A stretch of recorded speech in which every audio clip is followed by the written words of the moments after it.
வணக்கம். யூடியூபில் export training Rameshkumar சேனலுக்கு உங்களை மகிழ்ச்சியுடன் வரவேற்கிறேன். இந்த சேனலை சப்ஸ்கிரைப் செய்யுங்கள். அருகிலுள்ள பெல் ஐக்கானில் ஆல் என்று கிளிக் செய்யுங்கள். ஏற்றுமதி பற்றி நான் தினமும் நடத்தும் நிகழ்ச்சிகளை கண்டு பயனடைங்கள். இந்த நிகழ்ச்சியின் தலைப்பு ஏற்றுமதி செய்வது எப்படி. ஏற்றுமதி பற்றி பொதுமக்களின் கேள்விகளையும் அதற்கு என்னுடைய விளக்கமான பதில்களையும் இப்போது பார்ப்போம். முதல் கடிதம். சுவிட்சர்லாந்து நாட்டில் உள்ள இறக்குமதியாளருக்கு என்னிடம் ஆடைகள் 40 FCL வேண்டும் என்று ஆர்டர் கொடுத்துள்ளார். பேக்கிங் எவ்வாறு செய்ய வேண்டும்? பிரியதர்ஷினி பட்டதாரி சென்னையிலிருந்து கேட்டிருக்கிறார். இவருடைய கேள்விக்கு என்னுடைய பதில். நீங்கள் சுவிட்சர்லாந்து நாட்டில் உள்ள இறக்குமதியாளருக்கு ஆடைகளை காட்டன் பாக்ஸ் அட்டைப்பெட்டியில் பேக்கிங் செய்ய வேண்டும்.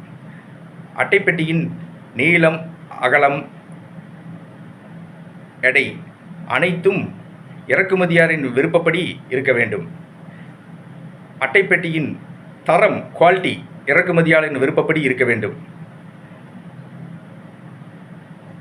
நீங்கள் இறக்குமதியாளரிடம் கூறியபடி அட்டைப்பெட்டியில் தரமாக பேக்கிங் செய்து ஏற்றுமதி செய்யுங்கள். ஆர்டர்கள் தொடர்ந்து கிடைக்கும்.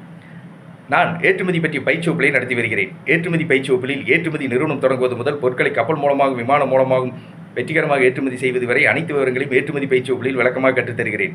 ஏற்றுமதி பயிற்சி வகுப்புகள் நடைபெறவுள்ள தேதி பற்றி விவரங்களை டிஸ்கிரிப்ஷனில் விளக்கமாக கொடுத்துள்ளேன். ஏற்றுமதி பயிற்சி வகுப்புகளில் கலந்து கொள்ள விரும்புபவர்கள் என்னுடைய தொலைபேசி எண்ணுக்கு அழைக்கவும். Export training Rameshkumar. தொலைபேசி எண் 99 52 69 71 96. நன்றி, வணக்கம்.